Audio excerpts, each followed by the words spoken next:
नेपाल देश के बीरगंज के महापौर राजेश मान सिंह अपने प्रतिनिधि मंडल के साथ अयोध्या पहुंचे और रामलला के दर्शन किए। श्री राम जन्मभूमि तीर्थ क्षेत्र ट्रस्ट के अध्यक्ष महंत मृत गोपाल दास और ट्रस्ट के महासचिव चंपत राय से भी उन्होंने मुलाकात की। हिंदी खबर के संवाददाता आकाश कुमार से खास बातचीत में महापौर राजेश मान सिंह ने कहा कि हम वाराणसी होकर अयोध्या पहुंचे हैं और अयोध्या के विकास को देखकर यहाँ सीखने आए हैं।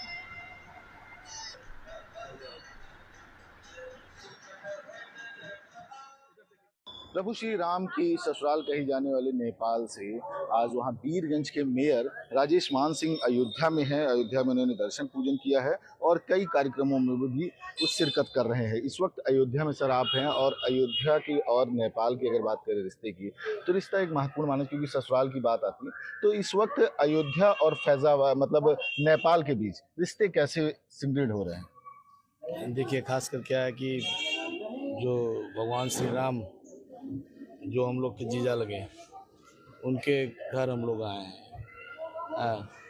तो अभी जो आप लोग का जो ननिहाल है, हम लोग का जनकपुर धाम जानकी माता का दरबार है, ये संबंध हम लोग का सदियों से है। ये जो पहले जो हम लोग कहते थे कि चेली बेटी, नेपाल और भारत का चेली बेटी का संबंध है, चेली बेटी से पहले से ही जो धार्मिक संबंध है हम लोग को, अब हम लोग बीरगंज महानगर पालिका इस संबंध को और जन समझ, श्रद्धालु के समझ पहुंचाने का काम कर रहे हैं।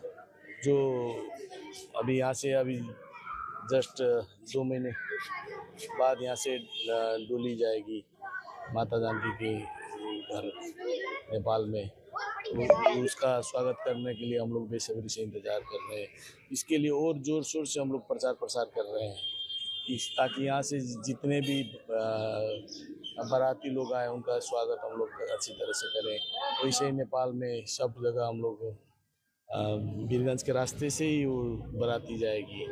तो हम लोग ने सब लोग से आग्रह किया, वो काम हम लोग शुरू कर चुके हैं कि सब कोई आकर बाराती का स्वागत करने के लिए हम लोग सब लोग उत्सुक हैं और ये सब संबंध को और पूरे विश्व में फैलाना है। कहा यह भी जा रहा है कि प्रभु श्री राम के यहाँ मंदिर बनने के बाद नेपाल में भी मंदिर की स्थापना की उस दिन ही की गई, ऐसा जी हाँ, जनवरी 22 तारीख को जिस दिन यहाँ अयोध्या में जो राम का प्राण प्रतिष्ठा है, उसी दिन करीब 82 साल पुरानी मंदिर भूमाफिया द्वारा हम लोग ने मुक्त कराकर वहाँ भी रामलला का हम लोग ने मूर्ति का प्राण प्रतिष्ठा की है। वो मूर्ति यहीं केरला से हम लोग ने लेके गए हैं। तो वो भी मंदिर हमने उसी दिन 22 जनवरी के दिन में ये हम लोग ने वहाँ प्राण प्रतिष्ठा की। तो ये कहा जाए कि जैसे अयोध्या में पूरा राममय हो रहा है, पूरा देश भारत की बात करें तो राममय हो रहा है, ऐसे नेपाल भी अब राममय होता दिखाई दे रहा है। एकदम नेपाल भी एकदम सनातन धर्म की तरफ और ज़्यादा ही, पहले से बहुत ज़्यादा ही अग्रसर हो रहा है अभी, और राममय बहुत ज़्यादा ही हो रहा है। बिल्कुल, हमारे साथ इस वक्त नेपाल भारत सहयोग मंच के अशोक वैद्य जी हैं। सर, जिस तरह से बात करें, जो एक संबंध अब देखा जा रहा है, ये संबंध और ही गहरा होता जा रहा है, क्यों कहे कि जो त्रेता युग के काल के उसको दोहराया जा रहा है। देखिए, हमारे संबंध त्रेता युग के पूर्व प्राचीन संबंध है। हमारा संबंध राम सीता का संबंध है। हमारा संबंध काशी विश्वनाथ पशुनाथ का संबंध है। हमारे संस्कार एक है, हमारे रीति रिवाज एक है, हमारी भाषा एक है, हमारी संस्कृति एक है, और तो और हमारी लिपि भी देवनागरी है, दोनों की लिपि भी है। हमारे गंगा का संबंध है, अक्षरधाम और मुक्तिनाथ का संबंध है, बुद्ध और महावीर का संबंध है। संबंधों की प्रकाष्ठा बहुत बड़ी है, रोटी बेटी का संबंध बोलते हैं।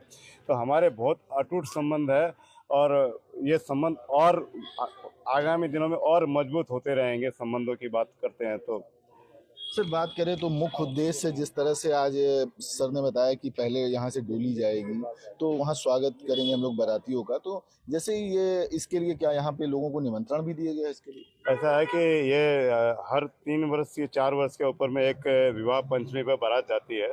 उस बारात का स्वागत करने के लिए हम लोगों ने यहाँ मौखिक निमंत्रण दिया है।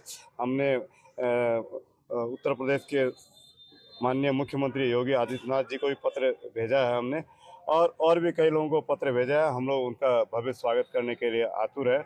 और साथ साथ में नेपाल और भारत के बीच में जो रिश्ते हैं इतने गहरे हैं कि आप कल्पना नहीं कर सकते।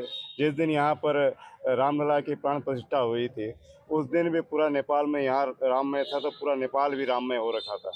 बिल्कुल, अगर बात करें तो अयोध्या और नेपाल का जो रिश्ता है और गहराता हुआ नजर आ रहा है, क्योंकि जिस तरह से फिर आए दिनों में यहाँ से डोलियां जाएंगी, वहाँ बारातियों का स्वागत किया जाएगा, तो उस त्रेता युग के काल को फिर से एक बार दोहराया जाएगा। वीडियो जर्नलिस्ट सुमित साथ आकाश कुमार, हिंदी खबर, अयोध्या।